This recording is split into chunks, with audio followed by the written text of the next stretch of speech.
परमेश्वर के वचन में चलें।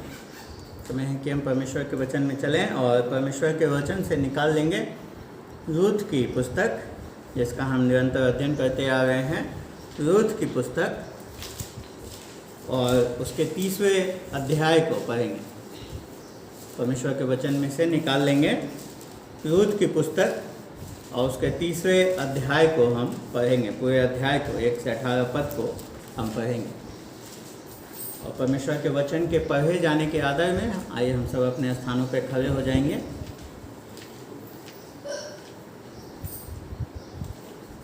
ये परमेश्वर का वचन है और परमेश्वर के वचन में इस प्रकार से लिखा है। उसकी सास नाओमी ने उससे कहा, हे मेरी बेटी, क्या मैं तेरे लिए ठाव न ढूंढूं कि तेरा भला हो? अब जिसकी दासियों के पास तू थी, क्या वह बोअज हमारा कुटुंबी नहीं है? वह तो आज रात को खलिहान में जौ फटकेगा। तू स्नान कर तेल लगा और अच्छे वस्त्र पहनकर खलिहान को जा, परंतु जब तक वह पुरुष खा पी न चुके तब तक अपने को उस पर प्रकट न करना, और जब वह लेट जाए तब तू उसके लेटने के स्थान को देख लेना। फिर भीतर जाकर उसके पांव उघाड़ के लेट जाना, तब वही तुझे बताएगा कि तुझे क्या करना चाहिए। उसने उससे कहा, जो कुछ तू कहती है वह सब मैं करूँगी। तब वो खलिहान को गई और अपनी सास की आज्ञा के अनुसार ही किया। जब बोअज खा पी चुका और उसका मन आनंदित हुआ, तब जाकर अनाज के ढेर के एक सिरे पर लेट गया। तब वो चुपचाप गई और उसके पांव उघाड़ के लेट गई। आधी रात को वह पुरुष चौंक पड़ा और आगे की ओर झुककर क्या पाया कि उसके पांव के पास कोई स्त्री लेटी है। उसने पूछा, तू कौन है?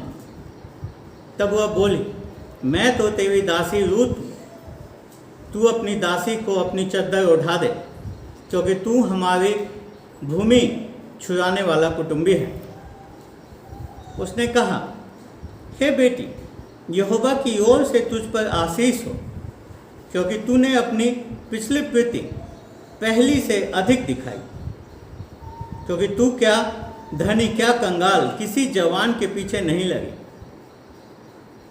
इसलिए अब हे मेरी बेटी मत डर, जो कुछ तू कहेगी मैं तुझसे करूँगा, क्योंकि मेरे नगर के सब लोग जानते हैं कि तू भली स्त्री है। और सच तो है कि मैं छुड़ाने वाला कुटुंबी हूँ, तो भी एक और है जिसे मुझसे पहले ही छुड़ाने का अधिकार है। अतः रात भर ठहरे रहे, और सवेरे यदि वह तेरे लिए छुड़ाने वाला का काम करना चाहे तो अच्छा, वही ऐसा करे। परंतु यदि वह तेरे लिए छुड़ाने वाले का काम करना न चाहे तो यहोवा के जीवन की शपथ मैं ही वो काम करूँगा। भोर तक लेटी रहे। तब वो उसके पाँव के पास भोर तक लेटी रही, और इससे पहले कि कोई दूसरे को पहचान सके वह उठी। तब बोअज ने कहा, कोई जानने न पाए कि खलिहान में कोई स्त्री आई थी। तब बोअज ने कहा, जो चद्दर तू ओढ़े है उसे फैलाकर पकड़ ले। और जब उसने उसे पकड़ा तब उसने 6 नपुए जौ नाप कर उसको उठा दिया। फिर वह नगर में चली गई। जब रूथ अपनी सास के पास आई तब उसने पूछा, हे बेटी, क्या हुआ? तब जो कुछ उस पुरुष ने उससे किया था वो सब उसने उसे कह सुनाया। फिर उसने कहा, यह 6 नपुए जौ उसने यह कहकर मुझे दिया कि अपनी सास के पास छूछे हाथ मत जा। उसने कहा, हे मेरी बेटी, जब तक तू न जाने कि इस बात का कैसा फल निकलेगा तब तक चुपचाप बैठे रह, क्योंकि आज उस पुरुष को यह काम बिना निपटाए चैन न पड़ेगा। ये परमेश्वर का वचन है। हम सब अपने स्थानों पर बैठ जाएंगे। पिताजी, हम धन्यवाद देते हैं आपके वचन के लिए। और प्रभु जी, आज जब हम इस वचन पे रूथ की पुस्तक पे मनन करते हैं, प्रभु जी, होने दें कि हम इसकी बातों को समझ सकें। आप जो हमसे कहना चाहते हैं उसे हम सुन सकें। हमें वो कान दें कि हम आपकी आवाज़ को सुन सकें, वो हृदय दें कि प्रभु जी आपका आवाज़ हमारे हृदय में घर बसाने वाला हो सके। प्रभु जी हमारा जीवन इस वचन के अनुरूप परिवर्तित होने वाला हो सके। हम इस वचन के द्वारा आपसे और ज़्यादा प्रेम कर सकें, आपके पुत्र से प्रेम कर सकें, और प्रभु जी आपके पुत्र के स्वरूप में एक कदम और आगे बढ़ने वाले हो सकें। हम वो बन सकें प्रभु जी जो आप हमें बनाना चाहते हैं। प्रभु यीशु मसीह के नाम से मांग लेते हैं, आमीन। परमेश्वर सब चीज को नियंत्रित करता है। ये बड़ा ही अटल सत्य है जो हमें हर परिस्थिति में सांत्वना देता है कि ऐसे ही संसार में, समाज में ऐसे ही कुछ नहीं हो जाता। हमारे आसपास की सारी घटनाएं परमेश्वर के नियंत्रण में है। हर चीज परमेश्वर नियंत्रित करता है। जब परिस्थितियां अच्छी चल रही हों तो इस बात को कहना, इस बात को सुनना बड़ा अच्छा लगता है। लेकिन ऐसे विषम परिस्थिति में जैसे में हम आजकल रह रहे हैं, ये बात हमारे लिए कई बार नहीं रखते। मतलब परमेश्वर हर चीज को नियंत्रित करता है। इस बात को कहना, सुनना और इसको वास्तविकता में होना, इसको महसूस करना, इसको अनुभव करना, दोनों दो पहलू हैं। और रूथ के पुस्तक में हम इसी चीज को देखते आ रहे हैं। रूथ के पुस्तक में हमने देखा था कि एक परिवार अपने सब कुछ को छोड़ करके, परमेश्वर के वायदे की भूमि को छोड़ करके मोआब की ओर चला गया। वहां हम देखते हैं कि उस परिवार का मुखिया और उसके दोनों बेटे मर जाते हैं और बच जाती है नाओमी और उसकी 2 बहुएं, विधवा, 3 विधवाएं वहां पे बच जाती हैं। तो भोजन के तलाश में वहां से निकले थे, बैतलहम से मोआब की ओर चले थे। लेकिन हम देखते हैं कि भोजन के तलाश में जब वो निकले तो उनका जीवन और कठिन परिस्थितियों में घिर गया। लेकिन हमने देखा था पहले अध्याय के अध्ययन के समय में कि उनका ये जीवन जो विपत्तियों से घिरा हुआ था, इसमें भी परमेश्वर हर एक चीज को नियंत्रित कर रहा था। परमेश्वर इन विपत्तियों के द्वारा एक उस घटनाक्रम को ला रहा था जो न सिर्फ नाओमी के लिए भला था, वरन पूरे इज़राइल के लिए भला करने वाला था और हम सब के लिए, इस पूरे संसार के लिए भला होने वाला था। इन विपत्तियों के वजह से जो घटनाक्रम उत्पन्न होने वाले थे, क्योंकि इन्हीं विपत्तियों के द्वारा हम देखते हैं कि नाओमी इज़राइल वापस रूथ के साथ आती है, जो कि अब परमेश्वर में एक विश्वासी स्त्री है। फिर हम जब दूसरे अध्याय में हम पहुंचते हैं तो हम देखते हैं कि परमेश्वर एक बार फिर से, परमेश्वर का प्रबंध, परमेश्वर का नियंत्रण हर एक चीज पे दिखाई देता है।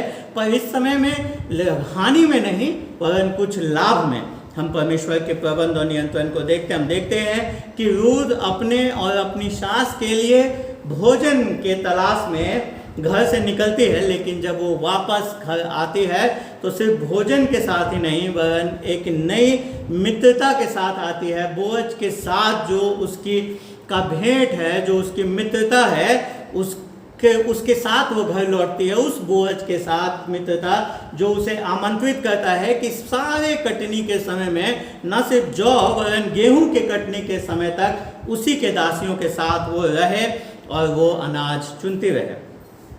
और उसके बाद हम तीसरे अध्याय पे पहुंचते हैं। पर कई बार हम देखते हैं, हम सोचने लगते हैं कि अगर इस बात पे विश्वास किया जाए कि सब कुछ परमेश्वर करता है, सब कुछ परमेश्वर के नियंत्रण में है, सब कुछ परमेश्वर ने पहले से नियोजित किया हुआ है, तो ये कई बार हमें आलसी बना सकता है। कई बार हम सोचने लगते हैं फिर हमें क्या करने की आवश्यकता है, जब हमें तो कुछ करना ही नहीं है, अगर सब कुछ परमेश्वर ने पूर्व नियोजित कर रखा है। लेकिन तीसरा अध्याय हमें इस बात को बताता है कि जो परमेश्वर का प्रबंध है, जो परमेश्वर का नियंत्रण है, वो मानवीय जवाबदेही को, मानवीय जिम्मेदारियों को खत्म नहीं कर देता है। और इसीलिए हम यहाँ पे देखते हैं नाओमी अपन परमेश्वर के प्रबंध में भरोसा करती है, परमेश्वर पे भरोसा करती है, नाओमी और रूथ पर जो उनका अपना कर्तव्य है, जो उनकी अपनी जवाबदेही है, उसको वो पूरा करते हैं। इसीलिए हम देखते हैं कि एक विवाह का यहाँ पे योजना बनाया जा रहा है। तो पहले 3 बातों को हम यहाँ पे देखते हैं। पहली बात जो प्रथम 6 पदों में हम देखते हैं, वो देखते हैं कि एक योजना, विवाह का एक योजना यहाँ पे बनता है। उसके बाद हम विवाह के प्रस्ताव को और विवाह के इंतजार को देखेंगे, लेकिन प्रथम 6 पद में हम देखते हैं कि विवाह की योजना बनाई जा रही है। पहला पद शुरू होता है, उसकी सास नाओमी ने उससे कहा, हे मेरी बेटी, क्या मैं तेरे लिए ठाव न ढूंढूं कि तेरा भला हो।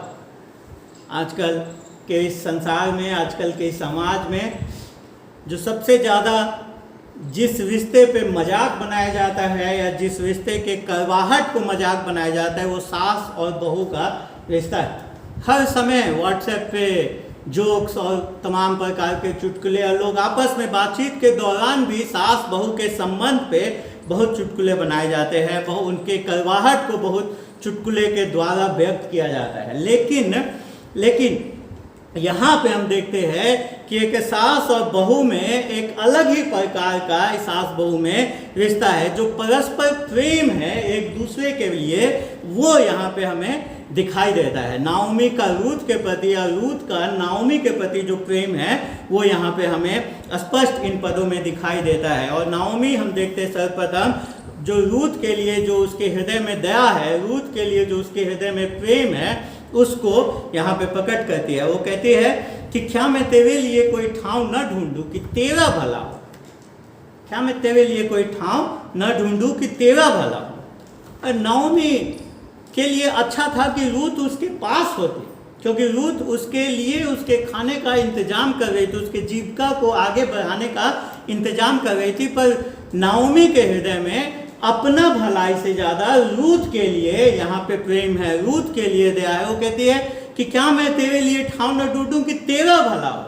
वो जानती है कि रूथ का उसके साथ होना अच्छा है, लेकिन वो उससे ज़्यादा जानती है कि रूथ का अपने घर में होना, अपने परिवार में होना, अपने पति के साथ होना उससे ज़्यादा उसके लिए भला है। और यही है वास्तविक प्रेम।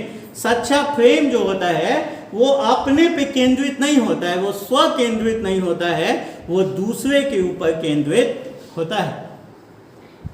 आजकल जो प्रेम कहानियां हमारे सामने परोसी जाती हैं, प्रेम कहानियां जो हमें दिखाई जाती हैं, जो प्रेम की बातें हमें सुनाई जाती है, उस सब में हम देखते हैं कि अधिकतर कहानी का जो सार है वो क्या होता है कि मैं तुमसे प्रेम करता हूँ तो मुझे तुम्हारी आवश्यकता है, तुम मेरे जीवन में आ जाओ, तुम हमेशा मेरे साथ रहो। ये प्रेम कहानियों में हमें प्रदर्शित किया जाता है। लेकिन जो सच्चा प्रेम है वो स्व केंद्रित नहीं होता, वो दूसरे के लाभ के बारे में सोचता है। नाओमी कहती है कि मैं तेरे लिए ठाव ढूंढूं, उसे अपने से दूर करने के लिए भी वो तैयार है, जबकि उसी के वजह से उसकी जीविका चल रही है, पर फिर भी वो उसको अपने से दूर करने तक को तैयार है। क्यों? ताकि उसका भला हो। वो अपने भलाई के बारे में नहीं, वरन रूथ के भलाई के बारे में सोच रही है। और जो वास्तविक प्रेम है, हम जानते हैं, कई बार इस बात पे हमने अध्ययन किया है, मनन किया है कि जो प्रेम है वो कोई भावनाएं या सिर्फ अनुभव मात्र नहीं है। प्रेम एक क्रिया है, वो क्रियाशीलता हमारे जीवन में लेके आती है। इसीलिए हम देखते हैं कि रूथ के प्रति जो नाओमी का प्रेम है वो भी सिर्फ भावनात्मक प्रेम नहीं है, वरन वो उसको क्रियाशील करती है, उसके लिए एक योजना बनाती है। वो कहती है कि क्या वो जिसकी दासियों के पास तू थी, क्या वह बोअज हमारा कुटुंबी नहीं है। रूथ बोअज के उस खेत में 3 महीने से कार्य कर रही है, पहले जौ के कटने के समय और फिर गेहूं के कटने के समय। और नाओमी आज रूथ को कहती है कि क्या जिसके खेत में तू कार्य कर रहे, क्या वो हमारा कुटुंबी नहीं है। हम जानते हैं, पहले से जानते हैं कि वो उसका कुटुंबी है। दूसरे अध्याय के पहले पद में ही हमें बता दिया गया था कि नाओमी के पति एलीमेलेक के कुल में उसका एक बड़ा धनी कुटुंबी था जिसका नाम बोअज था। तो नाओमी और रूथ अपने लाइन से, अपने वंश से इस बोअज की कुटुंबी नहीं है, परंतु अपने पति नाओमी, अपने पति एलीमेलेक के कारण, अपने विवाह के कारण उस बोअज से उस कुटुंबी है, और वो कुटुंबी जो है वो भूमि को छुड़ाने वाला है। और इसीलिए नाओमी जो है एक प्लान, एक योजना बनाते हैं। 2 पद के से आगे हम देखते हैं 4 पद तक में वो एक योजना बनाते हैं। और हम कई बार इन योजनाओं को समझ नहीं पाते, इस बात को समझ नहीं पाते, क्योंकि हमें पुराने नियम में जो परमेश्वर की व्यवस्था है उसका पूर्ण ज्ञान नहीं है। यहाँ पे नाओमी जो योजना बना रही है उसका आधार पुराने नियम के 2 व्यवस्थाएं हैं, 2 नियम हैं जो परमेश्वर ने इजरायलियों को दिए थे। और पहला जो है वो है नियोग विवाह का, नियोग विवाह का, जिसमें परमेश्वर, यहोवा परमेश्वर ने आज्ञा दी थी, व्यवस्था दी थी कि अगर कुछ सब भाई लोग साथ में जब रह रहे हैं और कोई एक भाई बिना किसी पुत्र के मर जाता है, उसका निधन हो जाता है, तो उसके भाइयों को उसके साथ क्या करना चाहिए। और इस बात को हम व्यवस्था विवरण 25 अध्याय के 5 पद में हम पाते हैं, जहाँ लिखा है जब कई भाई संग रहते हों और उनमें से एक निपुत्र मर जाए तो उसकी स्त्री का विवाह परगोत्री से न किया जाए,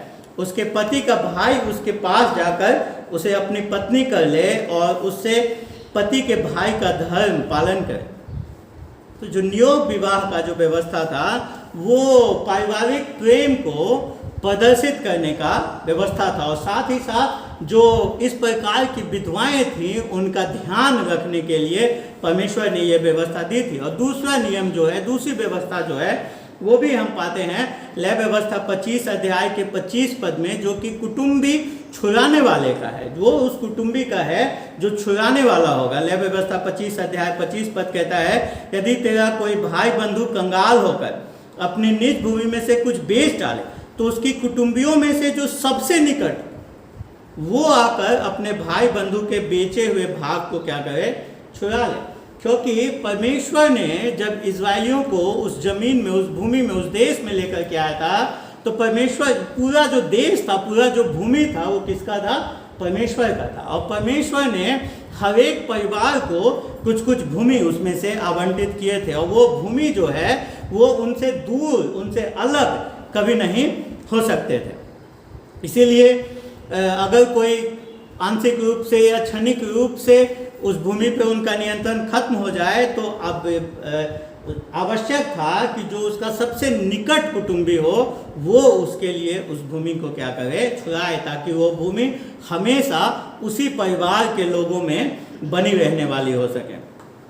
और इसीलिए नाओमी इस योजना को बनाते, इस बात को जानते हुए कि बोअज उसका वही कुटुंबी है जो उसके लिए उस भूमि को छुड़ा सकता, उसके भूमि को छुड़ा सकता है, इसलिए वो अपने बहू को तैयार करती है और उस समय के हालात के हिसाब से, उस समय के संस्कृति के हिसाब से उसको तैयार। आपको याद होगा कि रूत जो है वो इजराइल की नहीं है, वो बैतलहम की नहीं है, वो मोआब की है। उसको बैतलहम की जो संस्कृति है, बैतलहम के जो तौर तरीके हैं विवाह के प्रस्ताव को लेकर के जाने का, वो उसको नहीं पता है। इसीलिए रूत, यहाँ पे हम देखते हैं नाओमी रूत को उन संस्कृति में, उन बातों के लिए हम क्या करते हैं, तैयार करते हैं। तो कई बार लोग सोचते हैं कि यहाँ क्या हो रहा है, वो समझ नहीं पाते, सोचते हैं कि कुछ अनैतिकता के लिए यहाँ पे बात हो रही है, और यहाँ किसी भी एंगल से, किसी भी कोण से अनैतिकता नहीं हो रही है, क्योंकि हम पहले से जानते हैं कि रूत क्या है, वैसी स्त्री नहीं है, और ना ही बोअज वैसा पुरुष है। दूसरे अध्याय में हमने उन दोनों के चरित्रों पे बड़े ही विस्तार से बात करी थी। तो हम देखते हैं कि सर्वप्रथम नाओमी अपने प्रेम को प्रदर्शित करती है रूत के लिए, और फिर रूत नाओमी के लिए जो उसके हृदय में आदर है और प्रेम है उसको 5 और 6 पद में प्रकट करती है, जब वो कहती है जो कुछ तू कहती है वो सब मैं करूँगी। तो रूत का जो प्रेम है नाओमी के प्रति, उसको यहाँ पे हम देखते हैं, कहते कि जो कुछ तू करेगी मैं सब तुम्हारे निर्देश के अनुसार करूँगी। देखिए, रूत किसी पुरुष के लिए यहाँ पे जरूरी नहीं है कि उसके जीवन में कोई पुरुष हो, वो किसी पुरुष के पीछे भागने वाली स्त्री नहीं है, क्योंकि हमने पहले अध्याय में देखा था कि उसने सब कुछ छोड़ करके नाओमी के साथ, नाओमी के लिए उसके साथ चली आई थी।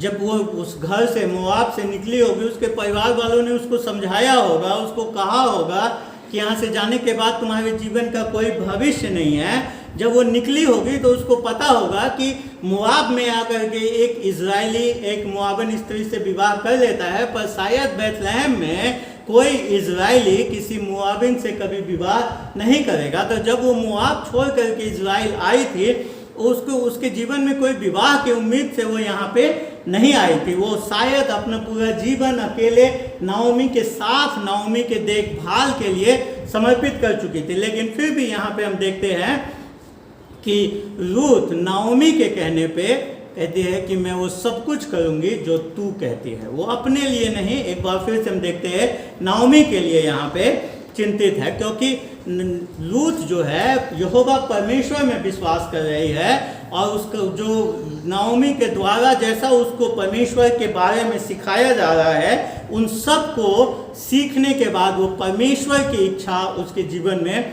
सर्वोपरि है। परमेश्वर की इच्छा पूरी हो, वो उसके जीवन में सर्वोपरि है। तो जो उसकी आज्ञाकारिता है, वो कहती है कि जैसा तू कहती है वैसा ही मैं करूंगी। और छठा पद बताता है कि उसने अपने सास के आज्ञा अनुसार सारा काम किया। तो उसकी आज्ञाकारिता दिखाता है कि जो उसका व्यक्तिगत समर्पण है वो परमेश्वर के प्रति, उसके इच्छाओं के प्रति, उसके बाद उसके लोगों के प्रति, और उसके बाद अपने प्रति है। मतलब वो पहले परमेश्वर के बारे में सोच रही है, उसके दी हुई व्यवस्था के बारे में सोच रही है, उसके बाद नाओमी के बारे में सोच रही है, उसके बाद स्वयं के लिए वो अपने से पहले परमेश्वर और दूसरों के लिए जीवन जीती है। और यही चीज हर एक रिश्ते में होनी चाहिए। क्यों कोई संबंध, क्यों कोई रिश्ता खराब हो जाता है? वो स्वार्थ, जब वहाँ पे स्वार्थ आता है, जो स्व केंद्रिता आती है, तभी रिश्ते में व्यवधान और समस्याएं शुरू होती है। इसी वजह से विवाह खराब होते हैं, इसी वजह से माता पिता और बच्चों के संबंध खराब होते हैं, क्योंकि लोग अपने आप को, अपने हित को, अपने स्वार्थ को, अपनी योजना को, अपने इच्छा को पहले रखते हैं, बजाय इसके कि जो वास्तविक प्रेम है, जो सच्चा प्रेम है, जो कहता है कि दूसरे के बारे में सोचने के लिए, परमेश्वर के बारे में सोचने के लिए उसको रखें। तो हम देखते हैं कि यहाँ पे रूथ और नाओमी एक दूसरे के हित को पहले रखती हैं। और एक बात और, जो नियोग विवाह के बारे में मैंने बताया था, उसी व्यवस्था विवरण 25 अध्याय के 7 से 10 पद को जब हम पढ़ते हैं तो हमें बताया जाता है कि जो नियोग विवाह करने से अगर कोई कुटुंबी मना कर दे, जिसका अधिकार है करने का, वो अगर मना कर दे तो उसके साथ क्या होता है। वहाँ लिखा है, यदि उस स्त्री के पति के भाई को उससे विवाह करना न भाए तो वह स्त्री नगर के फाटक पर वृद्ध लोगों के पास जाकर कहे, मेरे पति के भाई ने अपने भाई का नाम इजराइल में बनाए रखने से मना कर दिया है और मुझसे पति के भाई का धर्म पालन करना नहीं चाहता। तब उस नगर के वृद्ध लोग उस पुरुष को बुलवाकर उसको समझाएं, और यदि वो अपनी बात पर अड़ा रहे और कहे मुझे इससे विवाह करना नहीं भावता, तो उसके भाई की पत्नी उन वृद्ध लोगों के सामने उसके पास जाकर उसके पांव से जूती उतारे और उसके मुंह पर थूक दे और कहे, जो पुरुष अपने भाई के वंश को चलाना न चाहे उससे इसी प्रकार का व्यवहार किया जाएगा। तब इज़राइल में उस पुरुष का यह नाम पड़ेगा, अर्थात जूती उतारे हुए पुरुष का घराना। आप देखिए, नाओमी और रूथ जो इज़राइल के अगुए थे उनके पास जाकर के इस व्यवस्था का हवाला दे करके विवश कर सकती थी बोअज या उससे पहले जो छुड़ाने वाला था उसको, कि वो उनके साथ वो करे, उनको कुटुंबी छुड़ाने वाला उनके भूमि को छुड़ाए, इस नियोग विवाह को वहाँ पे स्थापित करे। लेकिन ये दूसरे के प्रति जो उनके हृदय में चिंता है वो सर्वोपरि है। और इसलिए हम देखते हैं कि वो शहर के गेट पे नहीं जाते हैं, दरवाजे पे नहीं जाते हैं, वरन वो अकेले में बोअज के साथ वो संपर्क करने का प्रयास करते हैं। पहले बोअज को वो विवश नहीं करते हैं, वरन बोअज को वो प्रस्ताव देते हैं, और उस प्रस्ताव को अगर उसे मंजूर है तो वो उसे पूरा करे। हम देखते हैं कि दूसरे के बारे में जो प्रेम जो दूसरों पे केंद्रित होता है उसके बारे में एक बार फिर से हम यहाँ पे होते हुए देखते हैं। तो नाओमी अपना प्रेम रूथ पे प्रकट करती है और रूथ अपने प्रेम को, नाओमी के प्रति अपने प्रेम को यहाँ पे प्रकट करती है। पर क्यों दोनों इस प्रकार से प्रेम कर पाते हैं?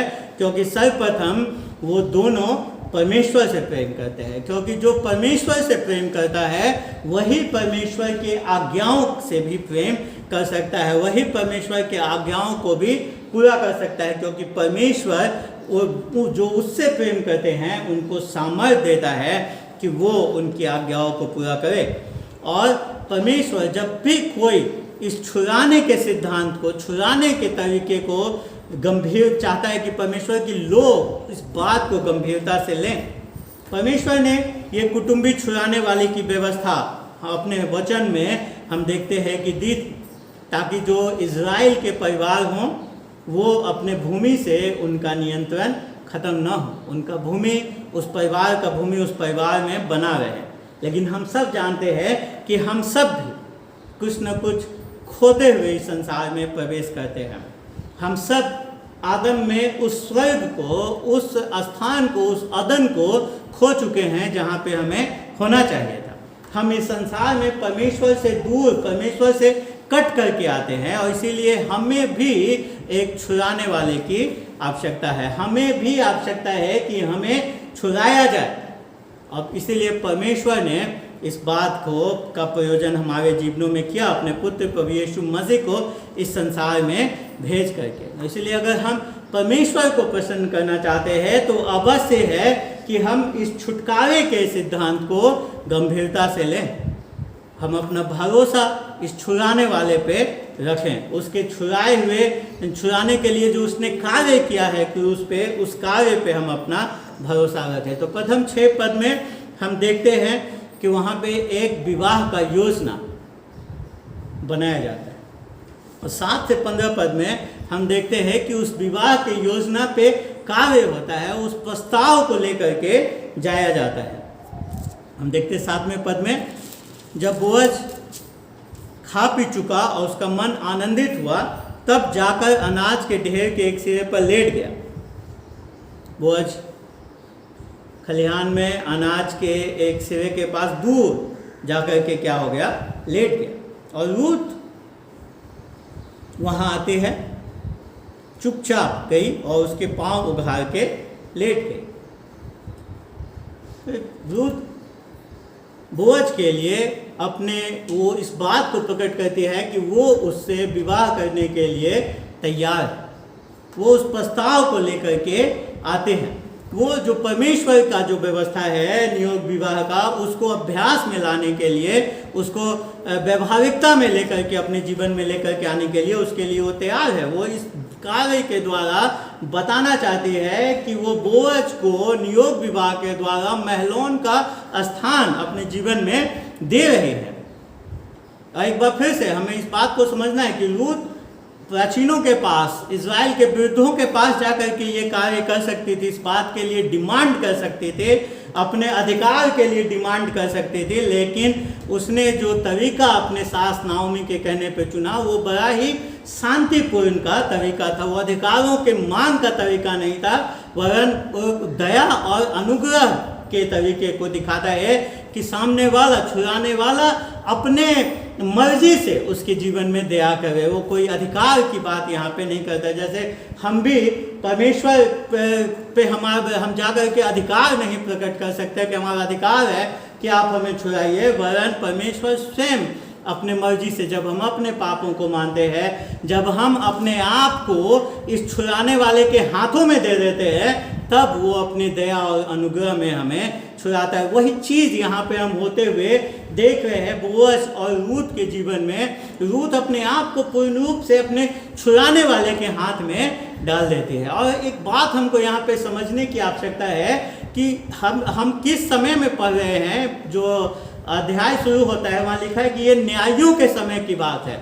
जब और न्यायों की पुस्तक खत्म होती है किस बात को लेकर के, जब जो जिसके मन में आता था वो करता था। तो और खलिहान जो है वो उस समय में कुख्यात थे अनैतिक संबंधों के लिए, यौन संबंधों में अनैतिकता के लिए।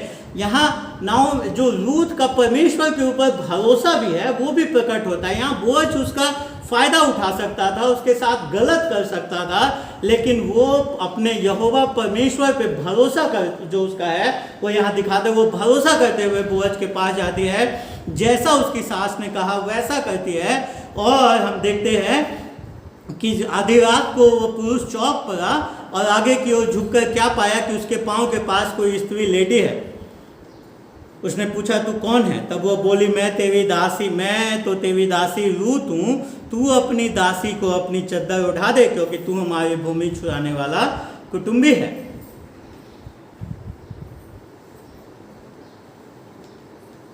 अब देखिए कि नाओमी ने रूत को ये कहने के लिए नहीं तैयार किया था। उसके जो विवाह के प्रस्ताव में जो योजना बनाई गई थी, जो प्रस्ताव के लिए ये बात वहाँ शामिल नहीं थी, लेकिन जब रूत इज़राइल में आई थी मोआब छोड़ करके, तो उसने अपने आप को यहोवा परमेश्वर के पंखों तले रखा था। यही बात 2 अध्याय के 12 पद में हमने देखा था कि बोअज उसी बात के लिए उसकी प्रशंसा करता है। और यहाँ पे अब रूत उसी यहोवा परमेश्वर के द्वारा दी हुई व्यवस्था के अधीन अपने आप को क्या करती है। वो बताना चाहती है बोअज को कि वो उससे विवाह के लिए तैयार है। अगर वो चाहता है, अगर बोअज चाहता है तो वो उससे विवाह करने को क्या है, तैयार है। वो अपने आप को अपने इस निकट कुटुंबी छुड़ाने वाले के हाथों में इस समय में अपने आप को दे रही है। और यही चीज़ जब यहेजकेल की पुस्तक हम पढ़ते हैं 16 अध्याय 8 पद से आगे, तो परमेश्वर भी इसी प्रकार के भाषा का इस्तेमाल करता है। वो कहता है मैंने फिर तेरे पास से होकर जाते हुए तुझे देखा और अब तू पूरी स्त्री हो गई थी, इसलिए मैंने तुझे अपना वस्त्र उठाकर तेरा तन ढांप दिया और सौगंध खाकर तुझसे वाचा बांधी और तू मेरी हो गई, प्रभु यहोवा की यही वाणी है। तो वो जो छुड़ाने वाले का सिद्धांत है, जो वस्त्र उठाने की बात है, वो हम देखते हैं कि परमेश्वर भी उसी भाषा का इस्तेमाल करता है। और एक बार फिर से हमको इस बात को समझना है कि रूत यहाँ किसी पुरुष के लिए बावली नहीं है, वो किसी पुरुष के साथ उसके संबंधों के लिए परेशान या हताश नहीं है, वो कोई अनैतिक कार्य नहीं कर रही है, वरन जो वो परमेश्वर के वचन से जान पाई है, जो परमेश्वर ने अपने वचन में वायदा किया है, वो उसी के अनुरूप कार्य कर रही है। वो उस पे अपने कार्य को बना रही है और परमेश्वर के वचन को गंभीरता से अपने जीवन में ले रही है।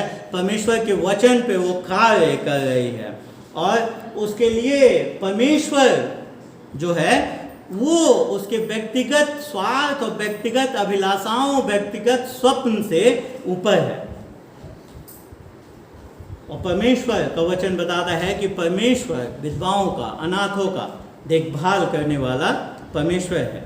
परमेश्वर इस बात में चिंतित करता है कि वो भूमि, एक परिवार को जो भूमि दी गई वो उसी परिवार में रहे, और जो परमेश्वर जिन बातों के लिए ध्यान रखता है वही बातों के लिए रूत के जीवन में भी उन्हीं बातों का मायने है। तो अपने इस कार्य से हम देखते हैं कि एक बार रूत अपने आप को अपने उस छुड़ाने वाले के हाथों में दे देती है और फिर वो इंतजार करती है। और फिर हम देखते हैं कि छुड़ाने वाले का प्रत्युत्तर आता है और वो रूत के प्रति जो उसका प्रेम है उसको प्रकट करता है, उसका देखभाल है उसको प्रकट करता है और एक प्रकार से शपथ खाता है कि वो उसके लिए करेगा। 10वें पद में हम देखते हैं उसने कहा, हे बेटी, यहोवा की ओर से तुझ पर आशीष हो, क्योंकि तूने अपने पिछली प्रीति पहले से अधिक दिखाई। पिछली प्रीति से उसका कहने का मतलब है जो वो मोआब छोड़ करके नाओमी के साथ इज़राइल चले आई, उसके बारे में वो बात कर रहा है। और उसके बाद कहे कि तू किसी के पीछे जा सकते थे, क्योंकि तू क्या धनी क्या कंगाल किसी जवान के पीछे नहीं लगी। रूत चाहती, तो हम जानते हैं कि ये इज़राइल में अनैतिकता का समय है, वो चाहती वो किसी भी जवान लड़के के साथ विवाह के लिए प्रस्ताव डाल सकती थी और उसका विवाह हो सकता था, लेकिन रूत ने ऐसा नहीं किया, क्योंकि रूत अपने स्वार्थ, अपनी अभिलाषाओं को पूरा करने के लिए नहीं थी। वो अपने अभिलाषाओं को पूरा करने के लिए नहीं जी रही थी, बल्कि वो परमेश्वर के लिए और परमेश्वर के लोगों के लिए जी रही थी। वो उसके लिए क्या अच्छा था क्या वो सोचती थी उसके लिए अच्छा है, या वो अपने भावनाओं पे आधारित फैसले नहीं ले रही थी। वो जो सही था परमेश्वर के वचन अनुरूप, परमेश्वर के व्यवस्था अनुरूप जो सही था, वो उसी के आधार पे अपने फैसलों को ले रही थी। वो किसी से विवाह कर सकती थी, लेकिन अगर वो किसी और से विवाह कर लेती, किसी भी अन्य लड़के से विवाह कर लेती, तो उसका तो भला हो जाता, पर नाओमी का भला नहीं होता। नाओमी और उसके पति एलीमेलेक का जो नाम था इज़राइल के वंश से मिट जाता। नाओमी को कोई भूमि छुड़ाने वाला नहीं मिलता, इसीलिए वो किसी भी अन्य व्यक्ति के पीछे नहीं भागती है, वरन अपने सास के कहने अनुसार कुटुंबी छुड़ाने वाले के पास जाती है। हम देखते हैं कि यह ऐसा करने के कारण बोअज उसको वायदा करता है कि वो उसके लिए करेगा, जो उचित है वो सब उसके लिए करेगा। और हम आगे देखते हैं कि वो जो चीज़ नहीं भी कर सकता है, फिर भी वो इस बात को तय करेगा कि रूथ के लिए उसके जो कार्य वो करना चाहते हैं, नाओमी और रूथ के लिए कुछ भला हो। और इसलिए हम देखते हैं कि वो कहता है कि सारे नगर के लोग जानते हैं कि तू क्या है, तू क्या भली स्त्री है। जो शब्द है वो वही शब्द है जो हम नीति वचन 31 में जो आदर्श महिला का, आदर्श स्त्री का जो चरित्र देखते हैं, जो वही शब्द यहाँ पे रूथ के लिए इस्तेमाल किया गया है। और बड़े रुचिकर बात है कि वही शब्द का इस्तेमाल 2 अध्याय के 1 पद में हम देखते हैं कि बोअज के लिए भी किया गया, कि परमेश्वर के लिए वो जीने वाला व्यक्ति है। तो एक बड़ा ही आदर्श जो मैच कहते हैं ना, परफेक्ट कपल, परफेक्ट जो सिद्ध जो मैच है वो यहाँ पे दिखाई दे रहा है। और फिर लेकिन बोअज उससे कहता है कि सच तो है कि मैं छुड़ाने वाला कुटुंबी हूँ, तो भी एक और है जिसे मुझसे पहले ही छुड़ाने का अधिकार है। तो जो नियोग विवाह का और कुटुंबी छुड़ाने वाले का जो व्यवस्था था, उसमें ऐसा नहीं था कि उस परिवार का कोई भी आकर के कर सकता है, वरन जो सबसे निकट हो, अगर अपना भाई हो तो वो, अगर वो नहीं है तो जो सबसे निकट कुटुंबी हो, जो सबसे निकट भाई हो, वही उस कार्य को कर सकता था। और बोअज कहता है कि मुझसे पहले भी, मैं चाहता तो हूँ लेकिन मैं कर नहीं सकता, क्योंकि मुझसे पहले भी एक व्यक्ति है जिसके पास ये अधिकार है। और शायद इसीलिए बोअज ने आज तक रूथ के लिए पहल नहीं करी, क्योंकि शायद उसको उसने इस बात को शायद सोचा हो, इस बात का पता होना कि वो मुझसे पहले एक और कुटुंबी है छुड़ाने वाला, इस बात को बताता है कि उसने इस बारे में क्या करा है, सोचा है। पर शायद उसने पहल नहीं की, प्रस्ताव नहीं दिया, क्योंकि वो निकट कुटुंबी छुड़ाने वाला नहीं था। उससे पहले एक और व्यक्ति, एक और भाई का स्थान था। लेकिन बोअज इसके साथ ही साथ रूथ को उसके छुड़ौती का आश्वासन देता है। वो कहता है 14 पद में, देखिए 13 पद में वो कहता है, अतः रात भर ठहरी हुआ सवेरे यदि वह तेरे लिए छुड़ाने वाले का काम करना चाहे तो अच्छा, वही ऐसा करे, परंतु यदि वह तेरे लिए छुड़ाने वाले का काम करना न चाहे तो यहोवा के जीवन की शपथ मैं ही वो काम करूँगा। एक बोअज के चरित्र को देखिए, बोअज यहाँ पे रूथ को आश्वासन देता है कि वो छुड़ाने वाला नहीं है निकट, लेकिन वो इस बात को सुनिश्चित करेगा कि रूथ के जीवन में कोई उस कार्य को करे।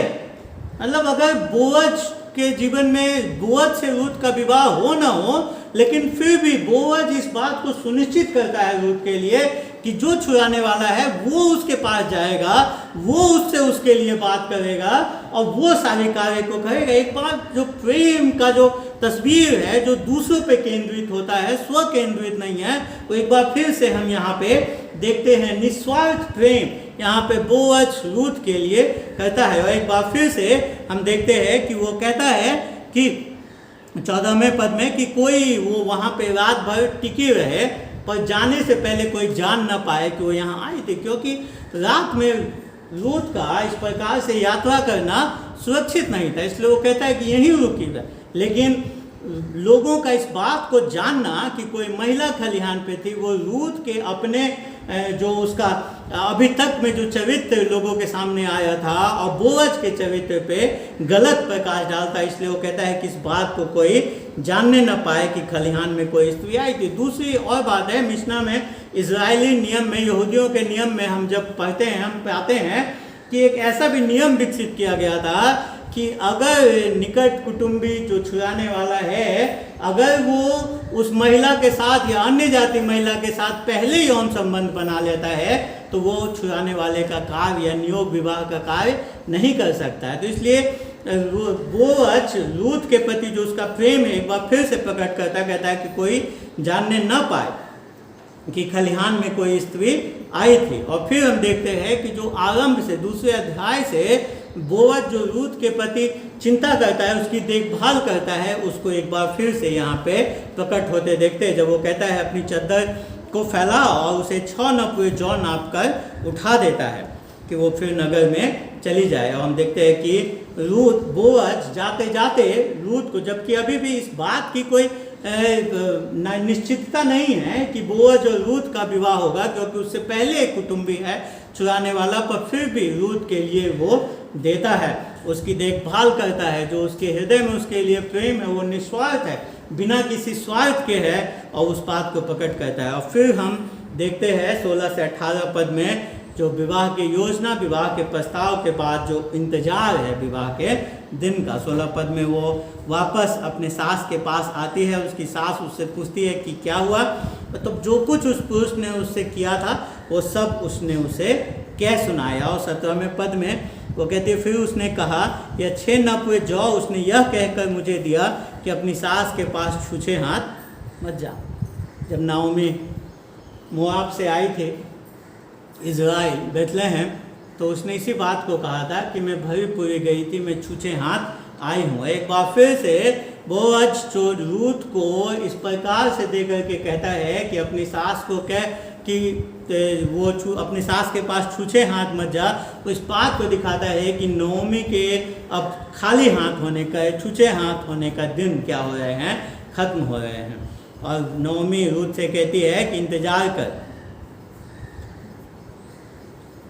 मैं अब जब तक तू न जाने कि उस बात का कैसा फल निकलेगा तब तक चुपचाप बैठे हुए, मतलब चुपचाप क्या कर, इंतजार कर। पर लेकिन रूत के इंतजार करना सबसे मुश्किल काम है, हम इंतजार करने में बड़ा समस्या होता है, लेकिन रूत के लिए ज़्यादा समय नहीं था इंतजार करने के लिए, क्योंकि नओमी कहती है कि आज ही वो इस बात का फैसला करेगा, जब तक वो इस बात को निपटा न दे तब तक उसे चैन नहीं पड़ेगा। और हम अगले अध्याय में देखते भी हैं कि इस घटना के 24 घंटा के उपरांत ही, 24 घंटे के अंदर ही रूत दुल्हन बन जाती है, जो कि हम अगले 4थे अध्याय में देखेंगे। लेकिन इस 3वें अध्याय में जो हमारे लिए सीखने की बात है वो है कि सर्वप्रथम हम अपने प्राथमिकताओं के बारे में सीखते हैं, हम अपने प्राथमिकताओं के बारे में सीखते हैं।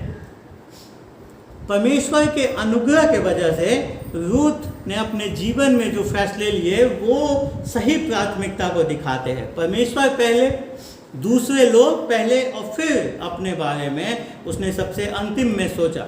और इसीलिए परमेश्वर ने उसने सही प्राथमिकताओं को अपने जीवन में, सही प्राथमिकताओं के क्रम को बनाए रखा। इसलिए परमेश्वर ने उसे इतना आशीष दिया कि उसका नाम आने वाले मसीहा यीशु मसीह के वंश में जोड़ा गया। जब मत्ती रचित सुसमाचार की पुस्तक हम पढ़ते हैं, वहाँ पे रूत जैसी मोआबिन स्त्री का नाम हम वहाँ पे पाते हैं। तो प्रश्न उठता है कि क्या हमारी और आपकी प्राथमिकताएं सही क्रम में हैं? अगर नहीं तो किन बातों का हमें आज चुनाव करना है ताकि हम अपनी प्राथमिकताओं को सही क्रम में लेकर के आ सकें? पहले परमेश्वर, फिर लोग और फिर स्वयं। तो हमारी प्राथमिकताएं ठीक इसके विपरीत हो जाती हैं, स्वयं पहले, लोग उसके बाद हमारे लोग और फिर परमेश्वर। लेकिन परमेश्वर के वचन में जो प्राथमिकता है हमारे लिए वो परमेश्वर पहले, लोग दूसरे और स्वयं का उसके बाद स्थान आता है। पर इस सब के बीच में हमें एक और चीज़ जो आखिरी छुड़ाने वाला है उसके बारे में सीखते हैं। रूत कहती है कि उसे चैन नहीं पड़ेगा, बिना निपटाए चैन नहीं पड़ेगा। आज ही वो तो जब तक वो इसको निपटा न ले इस बात को, तब तक उस चैन नहीं पड़ेगा, वो सांस तब तक वो आराम नहीं करेगा। इस बात को वो कहती है बोअज के लिए, नाओमी रूथ से। और हम जानते हैं कि ऐसे ही बात किसी और ने कही थी। जब तक सारी बातें खत्म न हो जाए तब तक वो भी आराम नहीं करेगा। एक दूसरे छुड़ाने वाले ने कहे थे, जो आखिरी छुड़ाने वाला था, उसने इस बात को, यूहन्ना 5 अध्याय 17 पद को जब हम पढ़ते हैं तो यीशु मसीह वहाँ कहते हैं कि मेरा पिता हर समय कार्य करता है, इस समय भी वो कार्य कर रहा है और मैं भी कार्य कर रहा हूँ। इस छुड़ाने वाले के पास एक कार्य था, असहाय पापियों को छुड़ाने का, बचाने का कार्य। और यही बात वो जब हम आगे यूहन्ना 17 अध्याय 4 पद कहते हैं तो इसी बात को वो गवाही भी देता है। वो कहता है कि जो कार्य तूने मुझे सौंपा था उस कार्य को पूरा करके मैंने तेरे नाम को महिमा दी है। और इसीलिए ये छुड़ाने वाला भी जब तक वो क्रूस पे वो ये ना पुकार लिया कि सब पूरा हुआ, तब तक उसने भी कोई आराम नहीं किया। और बोअज जो छुड़ाने वाला है उसमें हम प्रभु यीशु मसीह के इस पूर्व चित्र को, पूर्व छाया को, उसके छुड़ाने वाले कार्य को यहाँ पे होते हुए देखते हैं। बोअज के पास अधिकार था छुड़ाने का, लेकिन उसके ऊपर कोई जवाबदेही नहीं था छुड़ाने का। और वही चीज़ हम देखते हैं प्रभु यीशु मसीह और हमारे संबंध में। जैसे बोअज उस विधवा के असहायता को देख करके कि वो निसहाय है, बिना जब तक उसकी सहायता न की जाए, उसको कोई छुड़ाने वाला जब तक न मिले, तब तक उसका जीवन सही से नहीं चल पाएगा। उस गरीब विधवा पे वो क्या करता है, दया करता है। उसी प्रकार से परमेश्वर हम सब पे मसीहा को इस संसार में भेज करके, मसीहा के ऊपर कोई जवाबदेही नहीं थी यीशु मसीह के ऊपर कि वो हमारे लिए ऐसा कार्य करे, हम सब पापी थे, पर वो अपनी दया में इस बात को जानते हुए कि अगर हमारे लिए ये कार्य न किया जाए तो हम निसहाय हैं, हमारा और कोई कहीं से कोई आशा, कोई उम्मीद, कोई सहायता नहीं आ सकती। और इसलिए प्रभु यीशु मसीह परमेश्वर के व्यवस्था को, परमेश्वर के आज्ञाओं को पूर्ण करने के लिए वो इस संसार में आया और उसने वो किया जो हमारे लिए उचित था। पर इसके साथ ही साथ हम एक और चीज़ देखते हैं कि नाओमी जो है वो उसने अनाज्ञाकारिता करी थी, पूरे परिवार ने अनाज्ञाकारिता करी, दिखाया था जब वो बैतलहम से मोआब को चले गए थे, परमेश्वर के वायदे के भूमि से दूर। वहाँ पे उसके बेटों ने मोआबिन स्त्री से विवाह किया, जो एक बार फिर से परमेश्वर के वचन की अनाज्ञाकारिता थी। लेकिन इतने अनाज्ञाकारिता के बावजूद भी परमेश्वर का प्रेम, परमेश्वर की जो दया है वो हम देखते हैं कि उसके जीवन में फिर भी परमेश्वर उसके लिए, उसके छुड़ाने वाले का इंतजाम करता है।